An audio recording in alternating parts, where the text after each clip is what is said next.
kita semua berkumpul hari ini di siang hari ini. Kita semua cari kerja sendiri, bukan dibantu bapaknya. Halo rekan-rekan sekalian, balik lagi di Bernarasi bersama gue Fajar. Dan di video kali ini gue mau ngomongin soal aksi peringatan darurat kemarin yang menjadi satu catatan sejarah untuk demokrasi di Indonesia. Dari aksi kemarin menunjukkan bahwa DPR dan para pejabat tinggi di negeri ini masih takut ya sama suara rakyat yang bersatu turun ke jalan untuk menuntut kinerja mereka yang ugal-ugalan gitu ya. Kalau mereka bisa ugal-ugalan, kenapa rakyat nggak bisa gitu kan? Dan gue cukup kaget juga pas nonton siaran langsung demo kemarin, karena yang datang itu hampir semua lapisan masyarakat turun ke jalan, mulai dari buruh, mahasiswa, artis, influencer, komika, bahkan sampai karyawan SCBD dan anak Jaksel juga datang gitu kan. Berarti kan ini ada sesuatu yang tidak baik-baik saja sama Indonesia. Dan gue juga mau ngucapin selamat kepada seluruh rakyat Indonesia karena aksi demo kemarin itu berhasil menggagalkan DPR yang mau menganulir putusan MK dengan cara yang ugal-ugalan. Lalu sebetulnya apa sih yang disuarakan oleh masyarakat yang turun ke jalan ini? Kita akan bahas di video It's Time kali ini guys. Tapi jangan lupa like, share, dan subscribe dulu.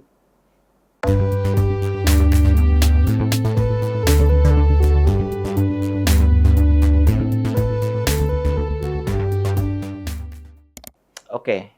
Aksi peringatan darurat ini sebetulnya untuk menolak politik dinasti yang sedang atau mungkin sudah dibangun ya sama keluarga Mulyono. Karena sebelumnya anak Mulyono yang pertama itu kan udah mulus banget ya, maju untuk menjadi cawapres dan terpilih. Tinggal nunggu pelantikan doang. Berkat perubahan undang-undang pemilu dengan mengubah aturan usia capres dan cawapres melalui Mahkamah Konstitusi. Yang pada saat itu, posisi Ketua MK masih dijabat oleh adik ipar dari Mulyono atau paman dari anak pertama Mulyono ini. Nah, menjelang pilkada ini, dua partai yaitu Partai Buruh dan Partai Gelora mengajukan uji material Undang-Undang Pilkada ke MK pada tanggal 20 Mei 2024 terkait ambang batas pencalonan kepala daerah dan usia minimum calon kepala daerah. Dan pada tanggal 20 Agustus 2024, permohonan dari Partai Buruh dan Partai Gelora ini dikabulkan, yang menghasilkan putusan MK nomor 60 PUU 22/2024 dengan menurunkan ambang batas pencalonan kepala daerah untuk partai politik. Melalui putusan MK inilah partai politik yang tidak mendapatkan kursi di DPR tetap bisa mencalonkan cagup dan cawagup mereka selama memenuhi perolehan suara sah yang disyaratkan oleh MK. Kalau sebelumnya ambang batas pencalonan atau threshold di Undang-Undang Pilkada itu mengharuskan 20% kursi DPRD atau 25% suara sah. Nah, setelah putusan MK ini ditetapkan menjadi 6,5% sampai 10% sesuai dengan jumlah penduduk.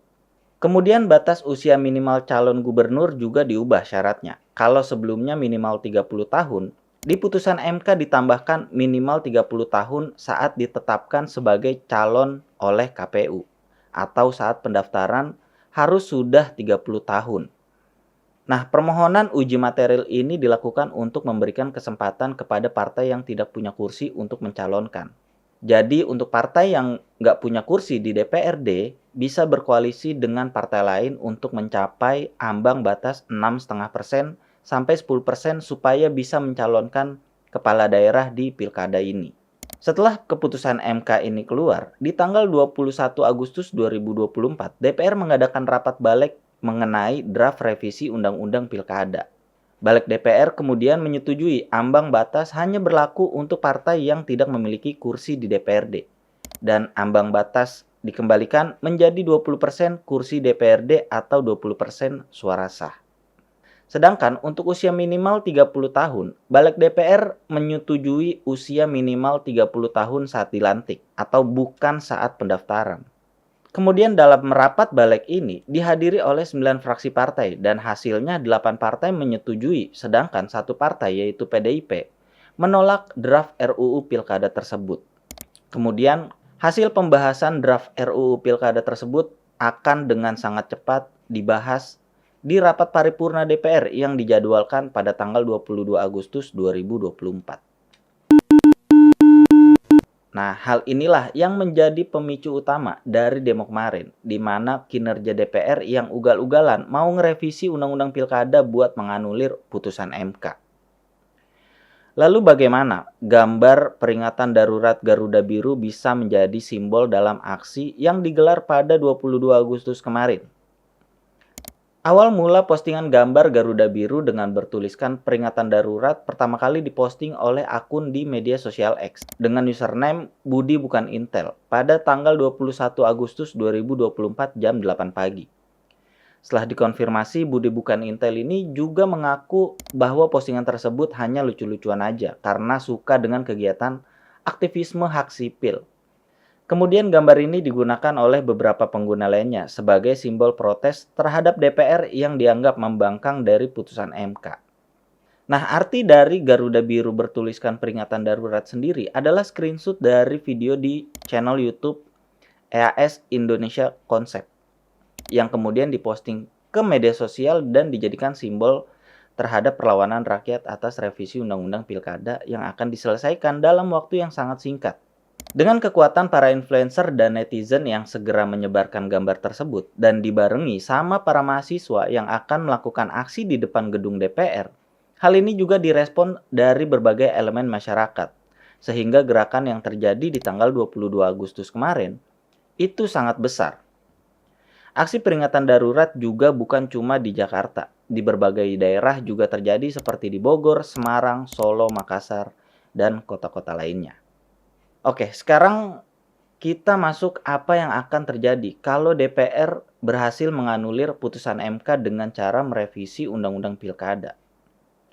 Menurut ahli hukum tata negara dari Universitas 11 Maret atau UNS, Is Haryanto menyampaikan apabila revisi Undang-Undang Pilkada berbeda dengan putusan MK, maka telah terjadi pengabaian konstitusi, dan ini merusak prinsip negara hukum. Sebagaimana diketahui, berdasarkan Undang-Undang Dasar 1945, MK menjalankan kewenangan antara lain untuk menguji undang-undang terhadap Undang-Undang Dasar. Putusan MK dalam perkara ini adalah final dan binding, artinya mengikat dan tidak ada upaya hukum lain. Dua putusan MK yang diumumkan pada tanggal 20 Agustus 2024 terkait ambang batas perolehan suara dan syarat usia calon kepala daerah memberikan arahan mengenai norma-norma yang berkaitan dengan Pilkada 2024. Norma-norma yang ditafsirkan oleh MK menjadi norma yang mengikat, termasuk bagi penyelenggara negara dalam hal ini DPR dan KPU.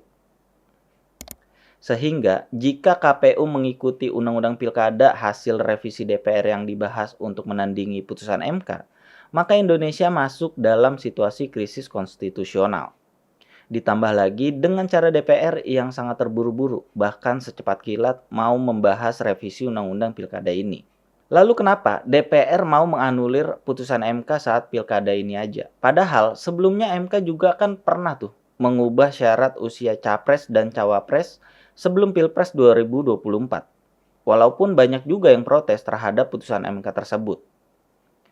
Apa ini cuma akal-akalan politik doang buat melancarkan jalannya anak Mulyono yang ketiga untuk bisa nyalon di Pilgub 2024 ini? Karena anak Mulyono yang ketiga ini kan umurnya tuh 30 tahun saat 25 Desember nanti.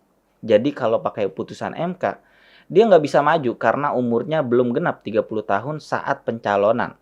Sedangkan, kalau pakai revisi Undang-Undang DPR, dipastikan anak Mulyono yang ketiga bakalan bisa maju. Karena walaupun belum 30 tahun saat pencalonan, yang penting saat pelantikan nanti umurnya harus sudah 30 tahun. Ya tentunya ini adalah bentuk akal-akalan dari orang-orang yang rakus sama kekuasaan. Orang-orang yang menginginkan satu keluarga untuk bisa mendapatkan posisi penting di dalam pemerintahan.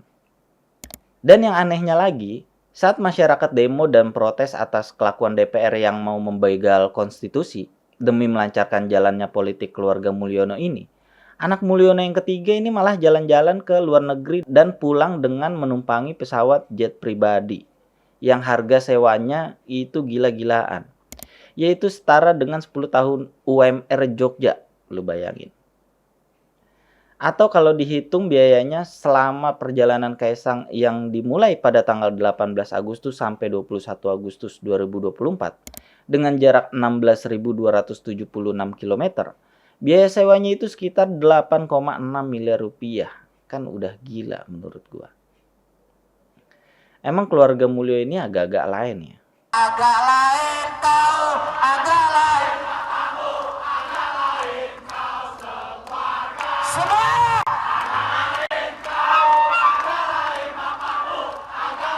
Sekali lagi lebih keras. Gue sih nggak masalah kalau kedepannya anak-anak muda akan jadi pemimpin wilayah, baik itu di tingkat wali kota, bupati, gubernur, maupun presiden. Tapi ya caranya harus ngikutin aturan yang udah ada lah. Jangan pakai ubah-ubah aturan seenak keluarga lu. Ikutin aja aturan yang udah ada. Kalau belum cukup umur, ya tunggu dulu. Sabar, kan masih ada periode selanjutnya. Emang buru-buru mau kemana sih? Takut nggak dapat proyek dari bapak?